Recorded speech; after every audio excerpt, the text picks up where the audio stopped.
আজ খাস কলকাতায় কসবায় ডিআই কিংবা স্কুল ইন্সপেক্টরদের যে অফিস, সেই অফিসে রীতিমতো ধুন্ধুমার পরিস্থিতি। শুধু তাই নয়, কসবার ডিআই অফিসে চাকরিহারা বিক্ষোভকারীরা গেটের তালা ভেঙে ঢোকার চেষ্টা করলেন। নমস্কার, আমি ইলমাজ। একটি গুরুত্বপূর্ণ খবরের আপডেট। বুধবার আজ রাজ্যের বিভিন্ন প্রান্তে থেকে বিভিন্ন চাকরিহারা শিক্ষকরা তারা কসবায় জমায়েত হয়েছিলেন, জড়ো হয়েছিলেন, বিক্ষোভ দেখাচ্ছিলেন। একাধিক প্ল্যাকার্ড নিয়ে জড়ো হয়েছিলেন। তাদের একটাই বক্তব্য ছিল, তাদের চাকরি একেবারে অনৈতিকভাবে তাদের কাছ থেকে কেড়ে নেওয়া হয়েছে। কে যোগ্য কে অযোগ্য সেই ফারাক সুপ্রিম কোর্ট করতে পারেনি। তাই যারা যোগ্য হয়েও নিজেদের চাকরি হারালো, তাদের একটাই বক্তব্য, আমাদের স্বমহিমায় আমাদের চাকরিতে ফেরত দিন। এদিকে মুখ্যমন্ত্রী মমতা বন্দ্যোপাধ্যায় নেতাজি ইন্ডোর স্টেডিয়ামে একটি বৈঠক করেছিলেন। সেই বৈঠকে চাকরিহারাদের আদৌ কিছু হবে কিনা, সরকার কিভাবে তাদের কম্পেনসেট করবে, তাদের চাকরি আছে না নেই, এই নিয়ে কোনো নির্ণায়ক সিদ্ধান্ত মুখ্যমন্ত্রী মমতা বন্দ্যোপাধ্যায় নেননি। আজকে এই বিক্ষোভকারী শিক্ষকরা কিংবা চাকরিহারারা যখন কসবাই ডিআই অফিসের সামনে পৌঁছন,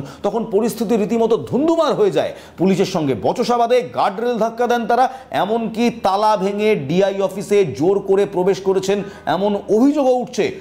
মোটের ওপর এই মুহূর্তে চাকরিহারাদের বিক্ষোভে ধুন্ধুমার পরিস্থিতি। সরকার বুঝে উঠতে পারছে না আর তারা ঠিক কী করবে। এই ক্রাইসিস এই সরকার সামলাতে পারবে? এর জন্য কি আমাদের রাজ্যের শিক্ষা ব্যবস্থা আরও ধসে যাবে?